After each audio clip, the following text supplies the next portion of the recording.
levanta-te, eu preciso me levantar. Levantar significa sair da inércia, sair da nossa posição, sair do lugar em que nós estamos assentados e ir em direção a algum lugar. Então aqui significa direção. Eu preciso ter direcionamento. Para onde eu estou indo? O que eu irei fazer? O que eu irei observar? Bom dia para todos que aí estão entrando, ok? E você vai para onde? Para uma casa, para um local. Agora, que local? Oleiro. Aquele que está trabalhando com barro, né? Aquele profissional. E lá eu quero você ouvir as minhas palavras. Muitas vezes Deus, Ele nos permite nós irmos a algum lugar ou vivermos em alguma circunstância para que nós possamos experimentar qual é a perfeita vontade de Deus em nossas vidas. O que é que Ele quer para nós? O que é que Ele quer agir em nossos corações? Então Deus, Ele nos leva a diversas situações para que nós possamos entender qual é o propósito dele em nossas vidas. Vejam, uma ação eu tenho, que é levantar-me, ir a algum lugar, e Deus nos deixa irmos a algum lugar, nos projeta ir para algum lugar, e lá nós vamos. Quem está falando de qualquer dia, entra na live e a gente estuda a lição juntos. Quem é que está falando? Então vejam bem, eu preciso realmente ter esse posicionamento, levantar-me, tomar uma posição, descer, né? Para subir tem que descer, e na presença do Senhor, a minha exaltação é a minha humilhação, eu me humilhando diante da potente mão de Deus. Quem falou aí que queria fazer a live junto comigo?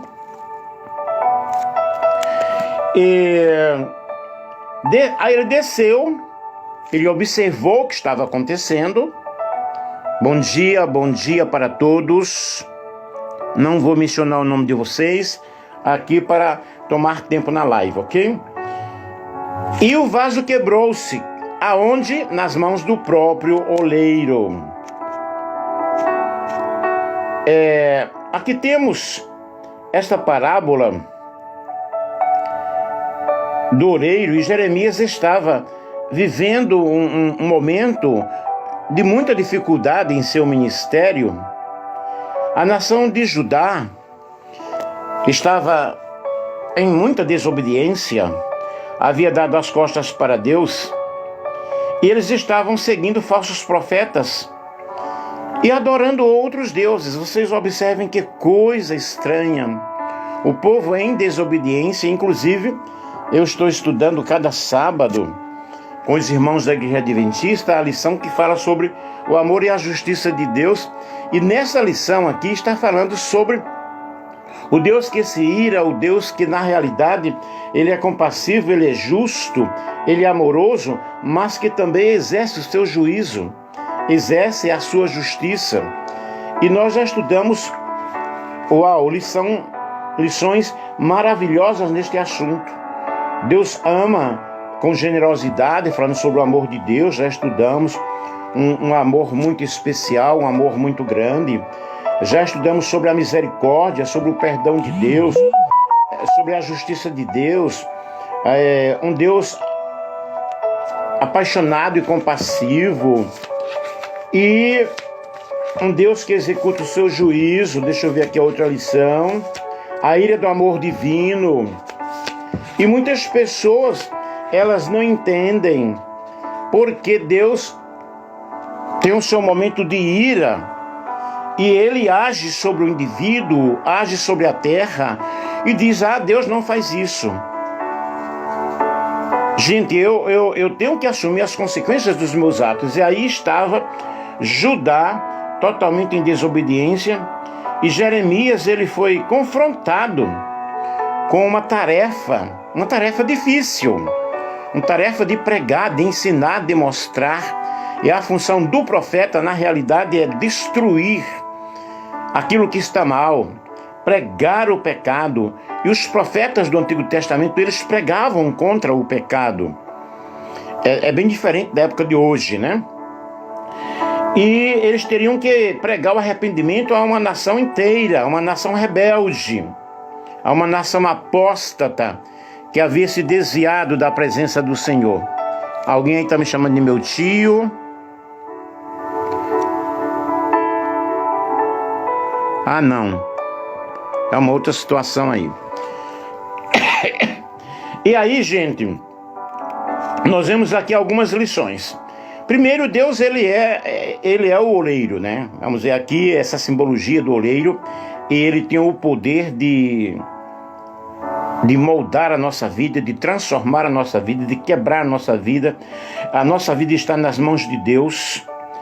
E nós precisamos entender que Deus não é apenas o nosso Criador, mas Ele é um Deus pessoal, um Deus que cuida de seus filhos, um Deus que trata com o nosso pecado, um Deus que nos chama a atenção, um Deus que nos diz, olha, vai se converter, você precisa se converter, nós precisamos nos converter a cada dia, a cada momento.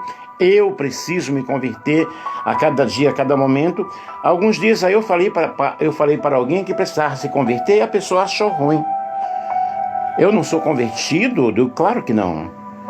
Precisamos tomar posição. Eu preciso estar na posição de Deus. Eu preciso estar porque Deus, ele vai me quebrar.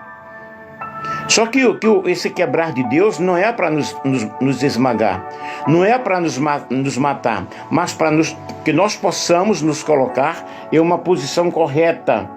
E Jeremias 64:8 diz, mas agora o Senhor, ó Senhor, Tu és o nosso Pai, nós somos o barro, e Tu o nosso oleiro, e todos nós somos obra de Tuas mãos. Então Deus, ele é o nosso Pai, o nosso Criador, o nosso sustentador, o Deus que nos chama a atenção e que diz, olha, Nelson, o caminho é por aqui. Quantas vezes Deus falou comigo, olha, você precisa mudar, você está em rebeldia, você precisa tomar uma posição.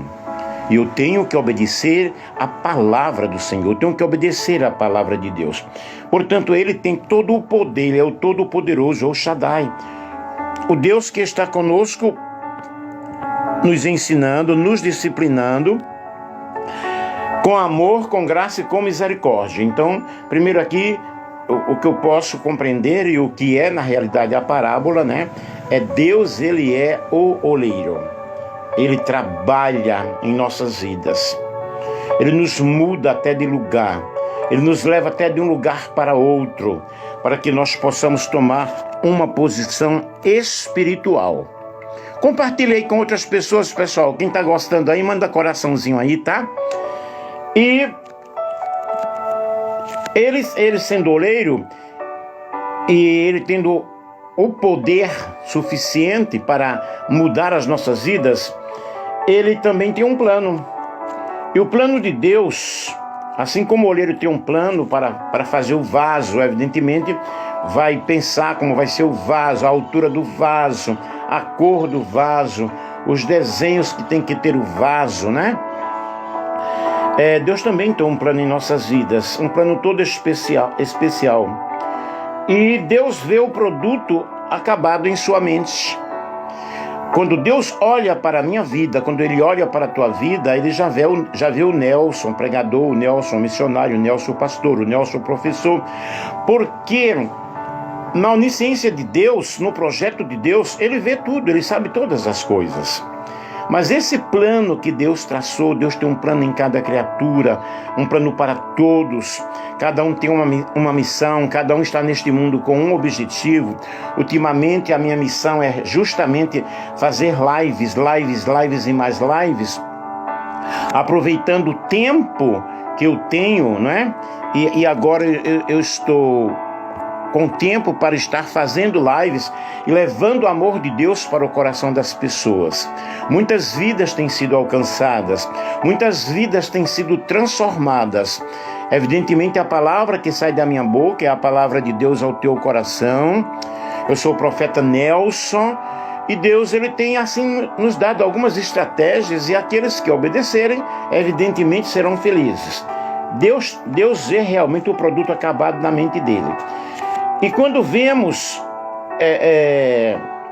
nossas vidas, elas na realidade parecem não ter sentido, né? Parecem não ter sentido, parecem não ter importância, mas Deus é quem conhece a trajetória, conhece o início, o meio e o fim. Ele sabe o que deve fazer, né? Ontem eu fiz uma live falando sobre a águia, dando exemplo sobre a águia e explicando o fator superação. Que nós passamos por lutas, passamos por dificuldades, que faz parte da vida humana, mas que vamos superar. Vamos ver que do outro lado Deus estava trabalhando, Deus estava moldando as nossas vidas. E nossa vida é moldada pelo Senhor. Paulo, ele diz, tendo por certo isso mesmo, que aquele que em vós começou a boa obra, há de aperfeiçoar até o dia de Jesus Cristo. Deus começou a obra. Deus está trabalhando na tua vida. Deus está trabalhando na minha vida. E Ele vai realmente nos moldar conforme a imagem do seu Filho. Como isso vai acontecendo? Através das lutas, através das provações, através dos desertos que nós passamos, das dificuldades que nós passamos, que nós temos que buscar ao Senhor. Buscar-me-eis e me achareis quando me buscardes de todo o vosso coração. Então eu busco a presença de Deus, você busca a presença de Deus. Eu choro, digo a Deus, Senhor, não é assim. E dessa forma eu vou me aproximando de Deus, eu vou tendo experiências com o Senhor. Isso é muito importante. Você que está aí na live, evidentemente, tem passado por momentos assim. É Deus trabalhando para o teu próprio bem. No momento nós não compreendemos, no momento nós não entendemos, mas vamos compreender depois. Então vejam bem, Ele tem o poder para restaurar todas as coisas. Ele tem o poder de realizar esse plano. E os planos de Deus não são frustrados. Esses dias eu preguei aqui também falando sobre isso. Que Deus não ofusca, Deus não desfaz o plano de ninguém. Eu saio da presença dele, mas ele me chama a atenção. E Jó lhe disse, bem sei que tudo podes, e nenhum dos teus pensamentos, nenhum dos teus planos pode ser impedido. Por mais que eu fuja, por mais que eu saia da presença do Senhor, Deus vai me chamar a atenção. Porque a promessa de Deus, ela é infalível. E o que Deus promete se cumpre. Agora vai se cumprir quando também eu abro o meu coração. Quando eu estou na presença do Senhor. E a palavra de Deus nos diz, se quiserdes e ouvirdes, comereis o melhor desta terra. Mas se não quiserdes e fordes rebeldes, sereis devorados à espada, porque a boca do Senhor o disse. É necessário eu aceitar a vontade de Deus, porque Ele é soberano. E Romanos 9:21 diz, não tem oleiro poder sobre o barro, para da mesma massa fazer um vaso para honra e outro para desonra. Então essa massa bruta, essa massa ignorante, essa massa que não quer entender, esse homem natural, esse homem carnal que não quer entender, que não quer aceitar. E o Senhor nos convida nesta manhã a andarmos na sua presença, a andarmos em espírito, a andarmos em verdade. O apóstolo Paulo dizia, olha, o bem que eu não quero, o bem que eu quero não faço, porque há um mal em mim. Ai, Deus, Ele vai trabalhando, Deus, Ele vai nos moldando, porque nós somos vasos nas mãos do oleiro, Ele sabe trabalhar muito bem. Aleluia! Muitas vezes nós pensamos que estamos bem. Quantas vezes eu pensei, uau, agora eu estou no auge. Ai, Deus puxou o tapete. Deus puxou o tapete para o nosso bem. E meus queridos, o oleiro, ele trabalha com muita paciência. Ele trabalha pacientemente, porque Deus é longânimo, a longanimidade de Deus, a oportunidade que Ele vai nos dando, as oportunidades não podem ser deixadas de lado. Nós temos que abraçar, nós temos que aceitar aquele momento em que o Senhor está trabalhando conosco, porque Ele está nos moldando, Ele dirige pacientemente as nossas vidas. E como Deus, Ele tem o controle de tudo, Ele tem o controle do universo, querido. Como é que Ele não vai ter o controle da minha vida? Louvado seja Deus. Rolex, fazenda, carros de luxo, mansões, etc. Esta palavra não me cabe, ok? Graças a Deus. E eu não estou aqui para julgar a vida de seu ninguém. Cada um que cuide da sua vida. Então vejam bem. Todo o tempo que eu sirvo a Deus, eu fui missionário também fora do país, eu fiz um bom trabalho. À medida do meu conhecimento, das minhas possibilidades, muitas pessoas abençoadas, ok? E Deus, Ele tem o poder realmente de moldar os nossos corações. Ele me moldou, Ele tem me moldado, Ele tem tratado comigo, sabe? Ele tem me ensinado. Eu já possuí casa. Na época, eu morava em Recife. Aí minha irmã passou por um grande problema, tal. Eu mudei para Minas, eu dei a casa para minha irmã. Hoje eu não tenho casa, não possuo casa. Mas, no entanto, já morei em casa sem pagar aluguel. Já ganhei carro no Paraguai, eu ganhei carro. Quando eu saí, eu dei para um irmão lá também. Entende? Então, esses bens materiais eu não possuo. Deus tem me dado essa oportunidade de estudar, estudei e tal. E tenho muito conhecimento. Mas também isso não leva a nada. O que nós precisamos é servir a Deus, tá? Olhando apenas para Jesus. Se eu for olhar para o fulano que pecou, o fulano que comprou a mansão, o fulano que destruiu a mansão, o fulano que fez mal para outro, quem vai se perder sou eu. E a salvação, ela é individual. E nós temos um Deus que é um Deus paciente, que dirige as nossas vidas, né?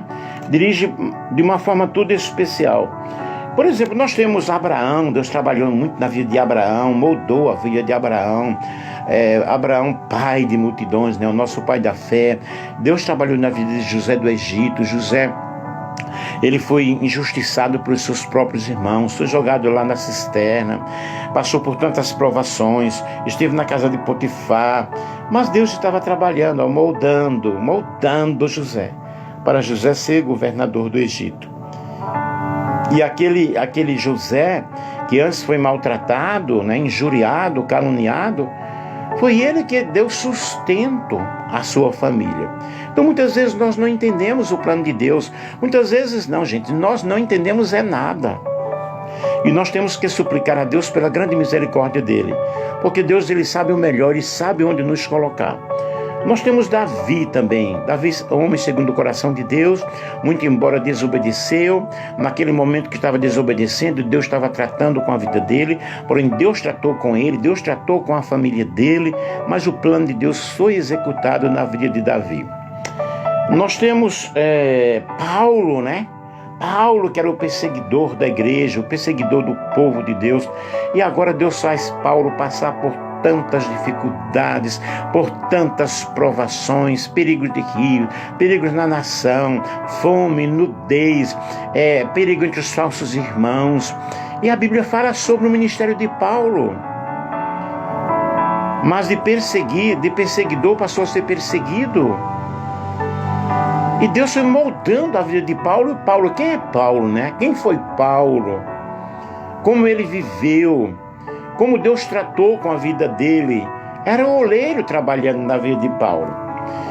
E em segundo lugar, queridos, nós somos o barro, tá? Nós somos o barro. Salmo 103, 14 diz: porque ele conhece a nossa estrutura e lembra-se que somos pó. E ele não acaba conosco, porque ele conhece a nossa estrutura. Ele não nos prova além das nossas forças. Ele vai testando, vai provando, vai mostrando: olha, Nelson, o caminho é aqui, o caminho não é esse, você precisa tomar uma posição espiritual. Ele vai nos dando conselho, igual ele disse para a igreja lá em Laodiceia, né? Vamos ver aqui. Ele vai dando oportunidade para que nós possamos ter uma vida vitoriosa. para que nós possamos mudar na sua presença. Agora, se eu ficar olhando para a vida de um, para a vida de outro, eu vou esquecer a minha vida, a minha própria vida. E eu preciso, a Bíblia diz, queixe-se o homem dos seus pecados. Eu vou estar preocupado com o pecado de alguém, preocupado no sentido de o que eu estou fazendo aqui é justamente levando a palavra de Deus, né? Mostrando a palavra de Deus de uma forma toda especial. E aqui nos fala Apocalipse capítulo 3, lembra-te, pois, do que tens recebido e ouvido, guarda-o e arrepende-te. Aqui é a igreja de Sardes, ok? Tens contudo em Sardes umas pessoas que não contaminaram as suas vestes e andarão de branco comigo. E o vencedor assim será vestido de vestiduras brancas. Aqui é a promessa do Senhor. Mas aí nós encontramos aqui a igreja de Laodiceia. Veja, a igreja de Laodiceia, o Senhor diz, conheço as tuas obras, que não és frio nem quente. Quem dera foras frio ou quente. Porque diz, estou abastado, estou rico, está tudo bem. Aconselho-te que compres ouro refinado pelo fogo, vestiduras para te vestires. E aqui vai o conselho de Deus. Então eu preciso olhar para a minha vida.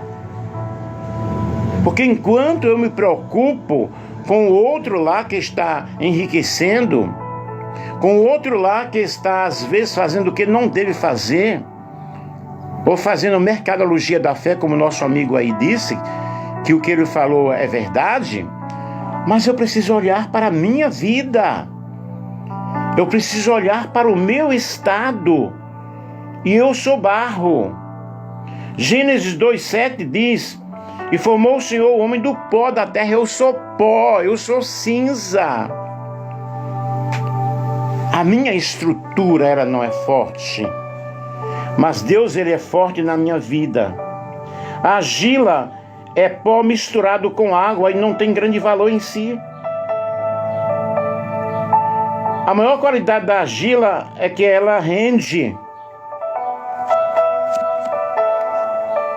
Aí eu preciso ver isso aí, queridos, que à medida que eu vou me entregando ao Senhor, à medida que eu vou me entregando ao oleiro, eu vou recebendo uma mudança, eu vou sendo quebrado, porque a minha desobediência impede a glória do Senhor.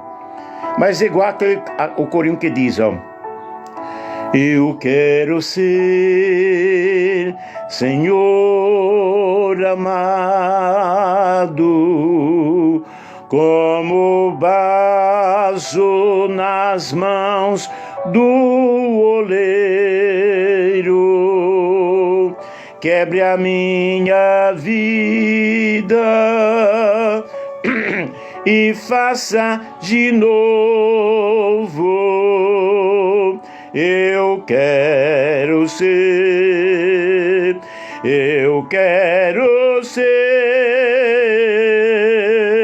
um vaso novo. Gente, nós nem sabemos o que nós estamos cantando, nem sabemos o que nós estamos pedindo. E Deus aí ele vai trabalhando, ok? E por último aqui, o último ponto, a vida é a roda. A roda do oleiro gira rápido. Gira rápido. E a velocidade da roda é controlada pelo próprio oleiro. É ele que vai controlando cada situação, cada fase da minha vida, cada passo. E essa pressão vai sendo colocada nas mãos do próprio Deus. Ei, querido, tu estás nas mãos de Deus, não adianta fugir. E mesmo que você fuja em qualquer lugar, ele vai estar. Subir ao céu, ele vai estar. Na terra também ele vai estar. Se descer ao céu, ele também vai estar. Então não há como fugir da presença do oleiro, né? E a nossa vida são como a roda realmente no oleiro, né? São controladas pelo Senhor. O Senhor está controlando, o Senhor está trabalhando, está organizando. E A coisa mais importante sobre uma roda não é o seu tamanho, é o seu centro. E eu preciso estar no centro da vontade de Deus. Eu estando no centro da vontade de Deus, é logo no início que eu falei, né? Levanta-te, desce e vai a algum lugar. E vai para onde? Vai para a casa do oleiro. Aqui no caso da história, o centro era a casa do oleiro. Às vezes o centro da vontade de Deus é você estar trabalhando em um orfanato, é você estar trabalhando em um abrigo, é você estar trabalhando em uma escola, é você estar pastoreando, é você estar ensinando. É o centro da vontade de Deus. É você ir indo a um país fazer missão, de repente você entra como um enfermeiro, mas ali tu vai levando a palavra de Deus. É você como médico, é o centro da vontade de Deus, você vai atender vidas, você vai ter contato com vidas, vai salvar vidas. É o centro da vontade do Senhor. E o centro da vontade do Senhor nem sempre é o centro da minha vontade, porque às vezes eu não estou bem naquele lugar, no sentido, eu não quero estar aqui. Mas é Deus que está ali trabalhando contigo, trabalhando conosco. Já passei por isso muitas vezes. Meu Deus, eu quero ir embora daqui, eu quero ir embora daqui. E o Senhor aquieta-te, descansa o teu coração. Eu estou trabalhando na tua vida, ok? E a principal preocupação de nossas vidas não deve ser a longevidade, mas na realidade o tempo em que nós estamos aqui. Vamos lutar para fazer a vontade de Deus. É o pouco tempo que nos resta, é o pouco tempo que me resta, ok? Eu tenho lutado para isso, Deus tem tratado comigo também. Eu preciso me converter a cada dia, ouvir a voz do Espírito Santo. A Bíblia diz: aquele que tem ouvido, ouça o que diz o Espírito Santo. Aí eu choro, eu lamento, às vezes não tenho as coisas direito, eu oro, Deus usa alguém, tá entendendo? E assim nós vamos indo de força em força. Deus toca na vida de alguém. Louvado seja Deus. Eu quero dizer aqui, eu não possuo casa, eu pago aluguel, não possuo carro, ando a pé, entendeu? Muitas vezes é necessário que Deus use alguma pessoa para me ajudar em alguma situação. Deus sabe o que eu estou falando. Deus conhece a sinceridade do meu coração. Eu quero dizer uma coisa para você. Você que sabe que pode fazer o bem e não faz, nisso está pecando. Apartai-vos de mim, malditos, para o fogo eterno, preparado para o diabo e seus anjos, porque tive fome e não me deixas de comer, tive sede e não me deixas de beber. Tá? Então você que pode ajudar alguém com uma oferta, pode ajudar alguém com uma roupa, pode ajudar alguém com uma cesta básica e não faz, quero nem falar o resto. Então, gente, nós precisamos entender que nós somos barro nas mãos do oleiro e que o Senhor está cumprindo o seu querer em nós. E para concluir, como o vaso nas mãos que ele fazia nas mãos do oleiro, né? Que fazia de barro, quebrou-se na mão do oleiro e tornou a fazer dele outro vaso, conforme bem lhe pareceu fazer. Jeremias viu que o vaso estava quebrado. Ele podia ver a nação de Judá prontamente como vaso rebelde e inflexível. Mas essa lição era precisa ser aprendida. O oleiro não jogou fora. Deus não lança fora ninguém, tá? Deus não exclui ninguém. O oleiro não jogou fora o vaso. Ele fez outro vaso. O que é diferente do que fazem muitos obreiros por aí, muitos pastores e muitas igrejas. Lança a pessoa fora. E Deus nos chamou para um ministério de restauração, não um ministério de jogar fora. Exemplo, o filho pródigo estava fora. Aquele irmão que estava na casa se preocupou com a festa que foi preparada para o seu irmão. Mas o pai não estava nem aí para o irmão que ficou na casa. Estava preocupado com aquele que estava chegando. E não veio perguntar: olha, você gastou seu dinheiro com o quê? Muito pelo contrário, abraçou, beijou, deu roupa, deu calçado, fez uma festa e o recebeu com alegria. Esse pai representa Deus, não representa os pastores de hoje, ok? Não representa. não representa. Infelizmente eu tenho que falar assim. Deus não lança ninguém fora. E o oleiro não jogou fora o vaso. Aí está a lição. Deus pode pegar uma vida rebelde, pegar uma vida inflexível, pegar uma vida que está em desarmonia e diz: olha, venha para cá, aqui é o seu lugar, eu vou moldar você, eu vou te dar uma nova chance, te dar uma nova oportunidade. Basta você se permitir. Eis que eu estou à porta e bato. Se alguém abrir a sua porta, o seu coração, eu vou entrar, eu vou ter comunhão, eu vou ter relacionamento. Isso é maravilhoso, meu querido. Como estás nesta manhã, entrega-te completamente ao Senhor, deixa Deus trabalhar em tua vida e que a vontade dele se cumpra em nossas vidas, ok? Como tu queres, Senhor, sou teu. Tu és oleiro, barro sou eu. Quebra e transforma, até que enfim tua vontade se cumpra em mim. Um grande abraço, um feliz domingo. Que Deus abençoe a todos, em nome de Jesus.